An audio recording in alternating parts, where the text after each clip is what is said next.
İntihar sadece Adıyaman'ın problemlerinden birisi değil. Türkiye'mizin ve dünyanın problemlerinden birisi ve aslında şöyle bakıldığında mevzuya insanların ya da toplumların ya da ilgili kurumların baş etmekte en zorlandıkları sosyal problemlerden birisi. Çünkü tamamen kişisel olarak ortaya çıkan, kişiyle alakalı, kişi yönelimli ortaya çıkan bir olgu bu. Bunu da öncesinde tahmin etmek mümkün olabilir mi? Olabilir. Ama bunun için de yapılması gereken şeyler vardır. Etme yönünde şüphe duyulan kişiyi ne yapmak lazım? İyi gözlemek lazım. Davranışlarını, hareketlerini, söylemlerini iyi tahlil etmek lazım. Yani önceden sezmek lazım. Bunu yapabilirseniz onun intihar girişiminde bulunabileceğini belki yapabilirsiniz, anlayabilirsiniz. Ne zaman biz bunu yapıyoruz, anlıyoruz? Adam intihar veya kişi intihar girişiminde bulunduğunda, yani olay ortaya çıktığında ve şu söylemleri de duyarız sosyal çevreden biz. Ya hiç intihar edecek gibi bir kişi değildi. Gayet sosyal ilişkileri iyiydi. Ekonomik durumu iyiydi.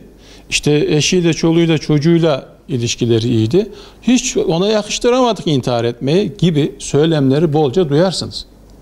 Demek ki bunun dışında toplumun, ailenin, sosyal çevrenin yapması gereken, kişilerle ilgili yapması gereken şeyler vardır. İntihar niye ortaya çıkar? Niye insanlar intihar ederler? Hangi dönemlerde ederler? Onlara bakmak lazım. İntiharın yoğunlaştığı dönemler aslında sosyal değişmelerin çok hızlı olduğu dönemler. Bu dönemlerde kişinin sosyalleşme sürecinde kırılmalar, kopmalar meydana geliyor. Kişi o değişmelere yetişemiyor.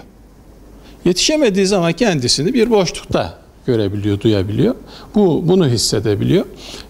Çıkar yolda bulamayınca, yani derdine ya da sorununa çevresinden, ailesinden, toplumdan, çeşitli kurumlardan da destek bulamayınca ne oluyor? İntihar. En kestirme yolu intihardır. Ya da yani bu hayattan kopmaktır.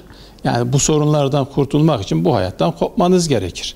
Kişi en kestirme bunu düşünüyor ve bu girişimde bulunuyor. Hele kent hayatında biz şunu çok net yaşıyoruz.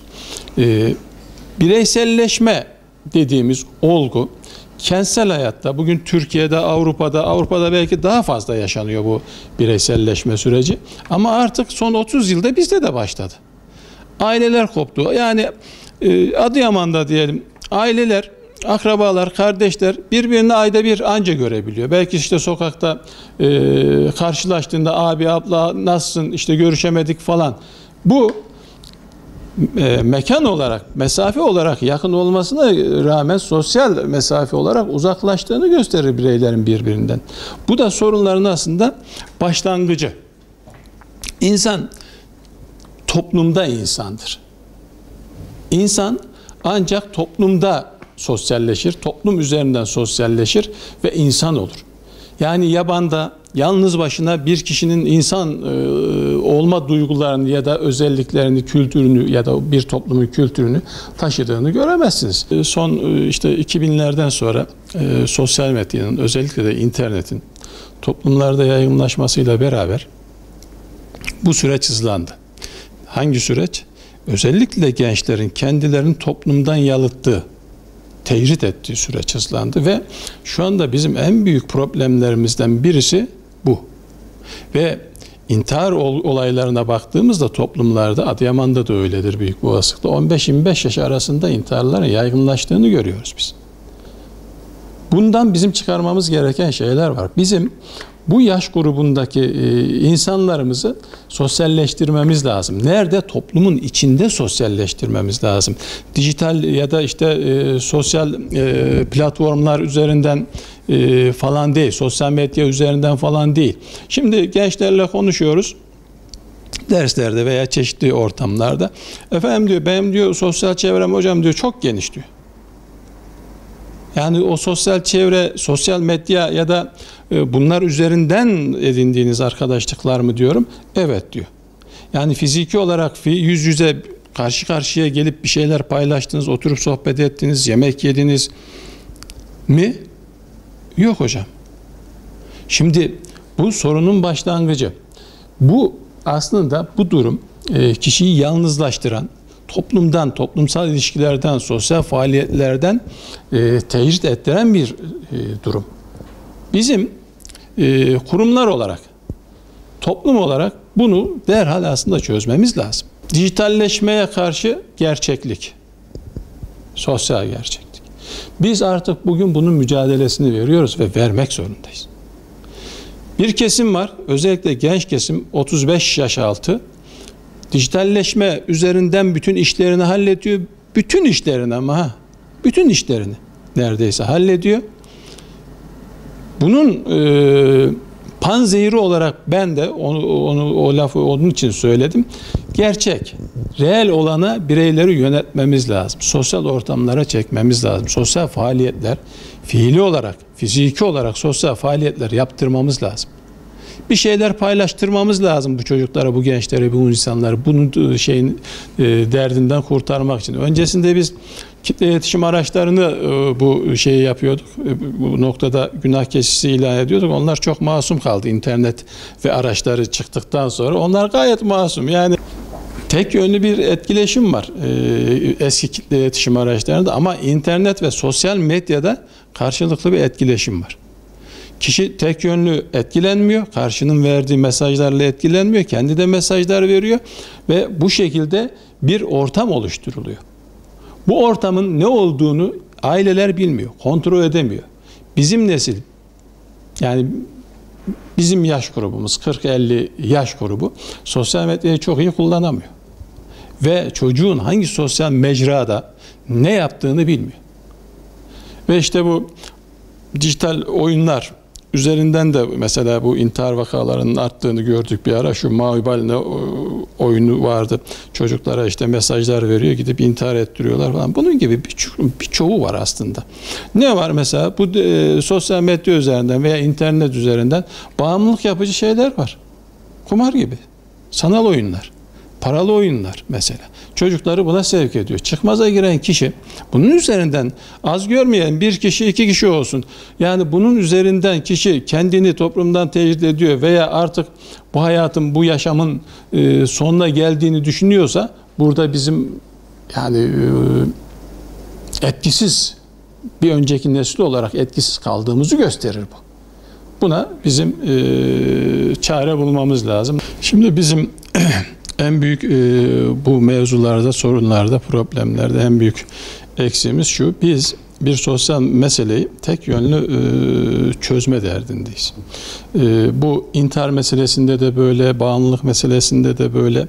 Oysa bir sosyal olay, olgu tek başına, tek yönlü, tek sebepten ortaya çıkmaz.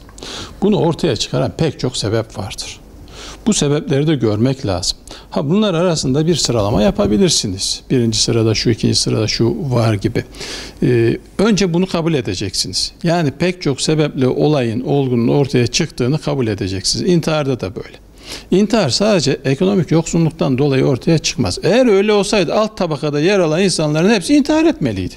Bakıyoruz ki ekonomik yönlü intihar edenlerin pek çoğu orta tabaka ve üstündekiler. Yani orta tabakanın üstünde ekonomik yoksunluktan dolayı ekonomik varlığını kaybettiği için intihar edenler, eğer ekonomi yönelimli bu şeyi tarifi yapacaksak, daha fazladır. Demek ki ekonomi tek sebep değil. Kişinin ekonomik durumu yerinde, aile çevresi iyi, statüsü iyi, eğitimi iyi, sağlığı yerinde, ama bakıyorsunuz intihar etmiş. Ve az önce de söylediğim gibi, ya bunda hiç böyle haller gözükmüyordu, ne oldu da intihar etti diye veriyoruz. Oysa daha başka şeyler var. Günümüz toplumları aslında kalabalıklar içinde yalnızlaşmış insanlardan oluşmuş bir toplumdur. Bu tespiti yapalım önce. Bu tespiti böyle yapalım. Bakın, yalnızlardan oluşmuş bir toplum diyoruz. Bu toplum içinde yalnız olan insan, bir, intihara meyledebilir. İki, madde bağımlısı olabilir. Çeşitli sapma davranışlar içine girebilir. Saymıyorum onlar. Gasp gibi, işte cinsel taciz gibi her şey olabilir. Mesela bir örnek olay İstanbul'da. Japon kılıcıyla kızcağızın birine adam arkadan geldi. Hiç tanımadığı halde Bunu araştırmak lazım. Bunu bir haber olarak sunup geçmemek lazım. Bunun üzerinde sosyologlar, psikologlar, gerekiyorsa antropologlar tartışması gerekirdi. Günlerce tartışması gerekirdi. Orta tabakadan, statüsü iyi bir aileden gelen bir çocuktu onu yapan. Ne oldu da onu yaptı? Tanımıyordum. En masum onu gördüm. Ya her masum gördüğümüzü biz bu şekilde cinsel tacizde bulunmak ya da başka şeyler yapmak, öldürmek zorunda mıyız? Böyle bir şeyimiz mi var bizim? Yok. O zaman başka şeyler var burada. Yalnızlaşan bir toplum var. Bunun üstesinden gelmemiz lazım. Aslında bizim kültürümüz buna en müsait kültürlerden birisi. Biz dayanışmacı bir kültürüz. Yani ötekini düşünen bir toplumuz biz. Diyargan bir toplumuz biz. Kültürümüz buna dayalı. Bunu şehir hayatında biraz unuttuk biz. Bunu biraz canlandırmamız, biraz buna bizim önem vermemiz gerekiyor aslında. Yapılacak bu. Başka da yapacağınız pek bir şey yok. Yani kurumlar, mesela STK'larımız var. Geçen arkadaşlar geldi, onlara dedim. Yani STK'lar toplumun kan damarları gibidir, kılcal damarları gibidir. Nedir? Nasıl kılcal damar? Toplumun en alt tabakasına kadar iner bu STK'lar ya da inmesi gerekir. Onların sorunlarından hemhal olması lazım onlara. Oysa bu tür ara kuruluşlar, ara kurumlar fonksiyonsuz, işlevsiz olduğu için aslında bir daralma, bir sıkılma var burada. Yani bir çaresizlik var. Bunları bizim aslında çalışır hale getirmemiz lazım. Toplumun her kesimine, herkese. Şifre koyun, ne koyarsanız koyun, çocuk onu çözer. Yani onlar bu noktada daha bilgili, daha akıllılar. Yani önceki nesilden, ana babasından daha bilgililer. Bunu bir kere kabul edelim yani. Bunu kabul ederek davranalım. Ne yapacağız?